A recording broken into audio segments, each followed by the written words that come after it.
שלום, הצג את עצמך ומה התחביב שלך.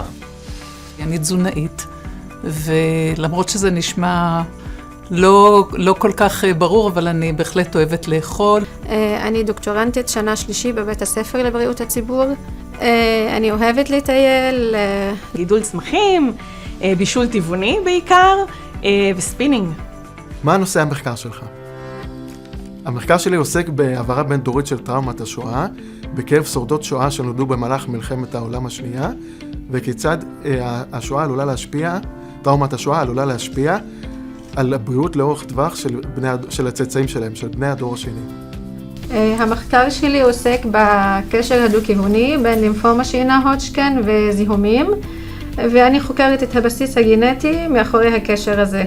My research topic is feeding practice in infancy and impact on growth and development among Israeli children during their first 3 years of life. And what the research will contribute?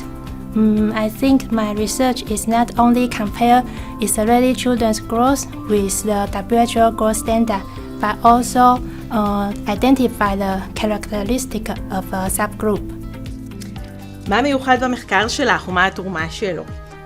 הייחוד במחקר הוא לקחת כל מיני דברים שקשורים לקהילות המיעוטים, בין אם זה ערבים וחרדים, וללמוד מזה כל מיני נושאים ולהביא כלים כדי שיתנו לנו להתמודד עם הקהילות האלה במשברים עתידיים. הוא משלב את הנושא של גינון יחד עם תזונה. יש הרבה מחקרים על ההשפעה של גינון קהילתי, השפעה מיטיבה של גינון קהילתי על מדדים שונים.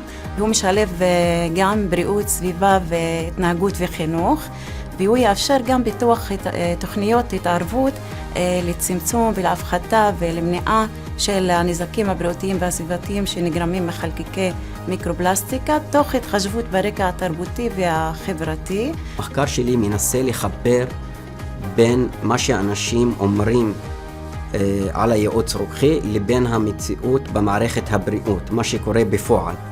זאת אומרת, לא רק שהייעוץ הרוקחי הוא שירות חיוני וחשוב, אלא אם הוא יכול להוסיף ערך קליני למערכת הבריאות. מה למדנו בתהליך אחת מהשנייה? האמת שאני ראיתי בסאוסן בן אדם בעל מוטיבציה גבוהה, היא יוזמת לקדם דברים, היא אחראית, האמת נהניתי לעבוד איתה ולהיות בשיתוף פעולה איתה.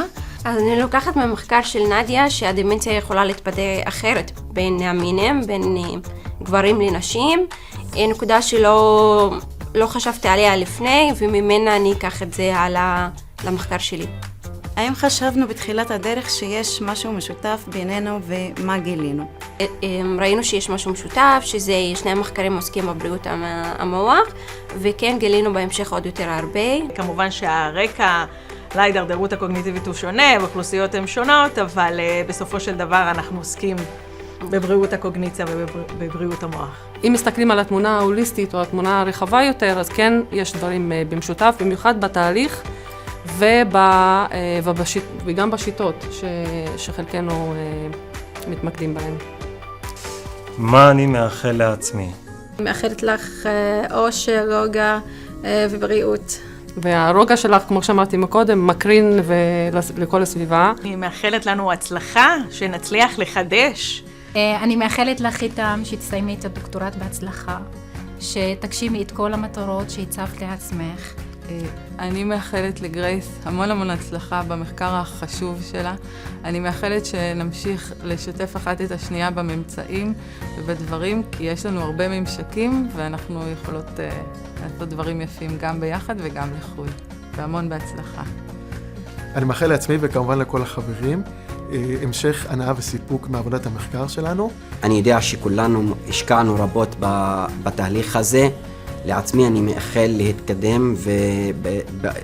להתקדם באקדמיה ולהתפתח. אני מאחל לעצמי שהמחקרים ילכו חלק, כמו שחלקם יודעים לעשות בצורה מפתיעה, ולא קשה, כמו שחלקם יודעים לעשות בצורה לא פחות מפתיעה, ושאני סוף סוף אבין מה גורם למאמר להתפרסם ומה לא, עד היום לא הצלחתי להבין את זה.